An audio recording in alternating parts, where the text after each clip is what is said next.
back to Angulo dito sa TV5.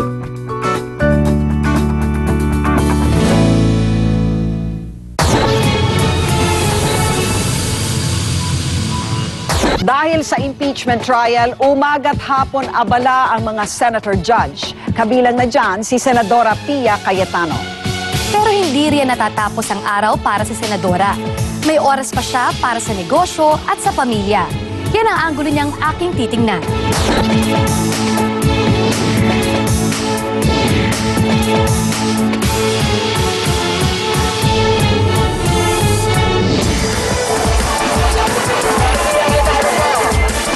Paano kung doktor ka at may hypertension tong pasyente mo, ibig sabihin hindi mo pwedeng ibigay yun?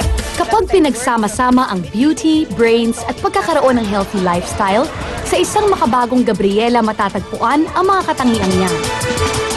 Kaisa tayo both men and women to address these issues. Kay Pilar Juliana Schramm Cayetano o mas kilala nating bilang si Senator Pia Cayetano. It is totally irrelevant, Mr. President. Is there any objection? The motion of the majority floor leader is approved. Isang araw na naman ang dumaan sa impeachment trial sa Senado. Pagkalabas ni Senator Pia sa session hall, sinilip din muna niya ang ilang mga staff para sa ilang habilin. Bilang isa sa mga tagapagliti sa impeachment, pinaghahandaan at pinag-aaralan niya ang rules ng impeachment dahil para sa kanya, mahalaga raw ang papel ng isang senador dito. Panganay at unika iha si Pia ng dating senador na si kumpanyero Renato Cayetano at ng German-American na si Susan Schramm na isang school teacher.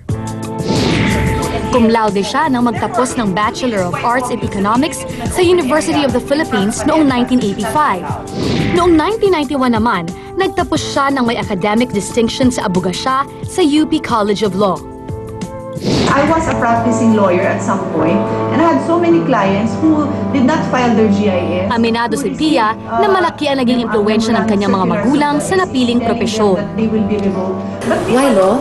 Is it because of the influence of your father? Yeah. It's also lack of any other influence in my life. I mean, ang choices ko was to be a teacher or a lawyer because of the influence. It's not a bad choice at all, but now with the internet and with more different opportunities, I always tell the young ones na hanapin niyo yung true passion niyo. Bukod sa politika, aktibo rin si Pia sa sports. Kaya naman, pagkatapos ng mga tungkulin sa Senado, pinaunlakan ni Senator Pia ang imbitasyon sa formal na pagbubukas ng football field sa Bonifacio Global City, kung saan may exhibition game ang Team Azcals. Nagyapak pa nga siya para ramdamin ang kakaibang damo ng football field o turf. Ask you to submit it ahead of your... Bukod sa pagiging senador at atleta, siya'y nagsisilbi ring ate kina Alan Peter, kasalukuyang ding senador, kay Rene Carl o Renren, negosyante na dating konsehal ng Muntinlupa City, at sa bunsong kapatid na si Lino Edgardo, na isang kilalang direktor at kasalukuyang barangay chairman ng Fort Bonifacio sa Taguig City. Katim daw si Pia ng kanilang mga magulang sa pagpapalaki ng mga nakababatang kapatid. We all looked up to my sister, as I said nga, na parang she had the moral ascendancy in everything. So, nung una, siyempre, hanggang before high school, the usual, no? Kakulitan ng tatlong kapatid kong mga lalaki. We didn't always get along. Yung mga kapatid kong makukulit noon na gusto kong batukan. Pero awa ng Diyos, lumaki naman silang matitino. Yung pagka-ate ko, parang na-practice na rin yung magiging nanay. Kasi nga working mom yung mom ko eh. Ating-ate talaga ako. Talagang imbibe na imbibe ko yung role ko na yun hanggang ngayon. Ang akala namin, dito na sa football field magtatapos ang kanyang araw. Pero naisingit pa niya sa kanyang itinerary ang pag-workout.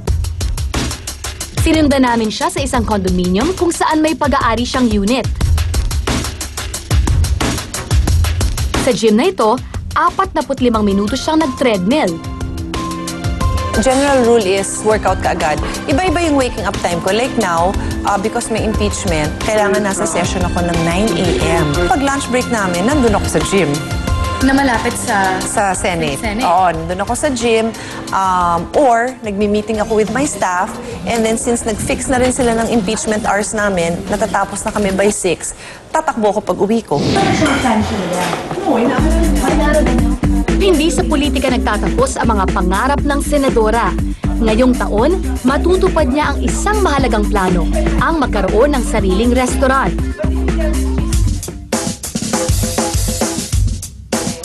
Mga healthy cupcakes at muffins ang kanilang specialty. Masarap siya, at the same time, it's very healthy. And that's what I'm trying to promote, na people would eat healthy. So ayan, kakainin ko na kasi lutom na ako. Ayan o, kita ko na yung coffee. Normally, it's not like that, ha? Pasado 10:00 na ng gabi, pero nagtipon-tipon pa rin ang kanyang staff at ilang business consultants bilang paghahanda sa nalalapit na pagbubukas ng kanyang cafe. Did you ask about the coffee? It's some beauty.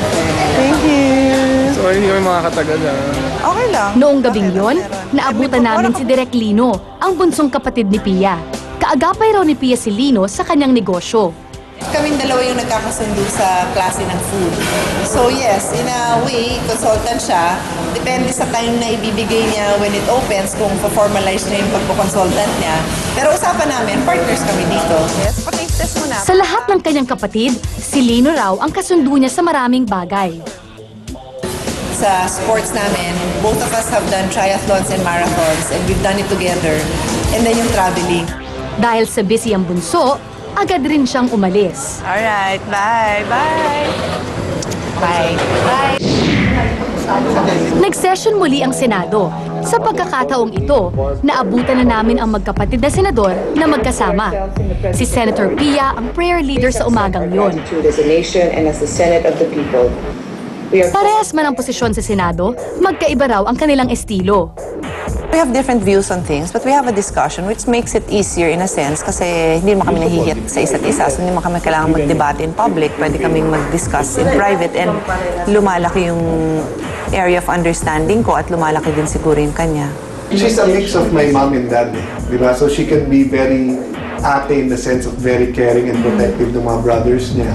But she could also be my dad na very strict. In fact, when we grow older, siya ang ombudsman at COA ng pamilya. Busy-busy si Senadora Pia, kaya nagtataka tuloy ako kung may oras pa ba siya sa kanyang pamilya. Binisita ko siya sa kanilang tahanan sa Ayala, Alabang. Dito, nakakwentuhan ko ang panganay niyang anak na si Maxine. She actually has not a lot of time, but enough, like, because during the day she has session and we have school, so when we come home she's probably studying for the next whatever she's working on, but then we're studying as well, so we can do that together. Maliban sa dalawang dalagita na sina Maxine at Nadine, may uniko iho pa si Pia, ang kanyang angel Gabriel. Subalit tinamaan si Gabriel ng kakaiba at malubhang sakit. Genetically altered yung yung growth niya from birth. So yun, perceived to be blind, deaf, tapos hindi talaga siya makakalakad kahit tumanda siya, talagang retardation. In their case, talagang physically mahina ang katawan. So sa 9 months ng buhay niya, ilang beses siya nagka-pneumonia. Yung talagang hirap silang labanan ng sakit.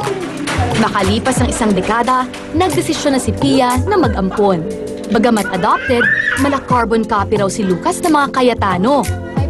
Sa totoo lang, nung nakilala ko siya, agad kong nakita na may hawig siya dun sa anak kong namatay. Kasi dalawang bagay lang. Kasi anak ko yun, malaki din yung bata yun eh.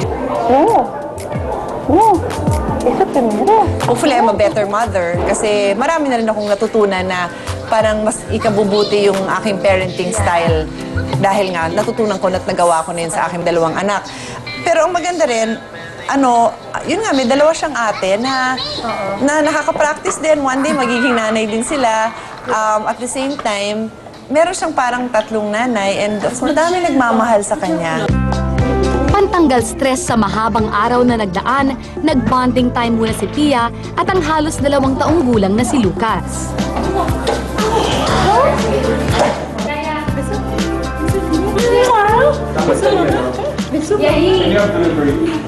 Hiwalay man sa asawang si Ari Ben Sebastian na isang corporate lawyer, binibigyang halaga pa rin ni Pia ang pagiging magkaibigan nila ni Attorney Ari, alang-alang sa mga bata. I raised them on my own, but they also have a dad and they spend time with him separately. So, in that sense, co-parenting kami. Pero when they're with me, syempre, I make the decisions. This corporation does not exist Then, Sa dami ng responsibilidad ni Pia bilang isang senador, atleta, at businesswoman, ang mga anak daw ni Pia ang mas nagpatibay sa kanya sa pagharap sa mga problema at sa mga tagumpay ng kanyang buhay. You go day by day and you have to realize na life goes on, di ba? May iba rin akong anak, may buhay din ako. I cannot be a good mother kung magfo-focus ako dun sa problema namin. Ako yung kailangan mag-adjust. Ako yung nanay. Isang muka, Iba't ibang pananaw. Isang kwento. Ito ang Anggulo. Magandang gabi po sa inyong lahat.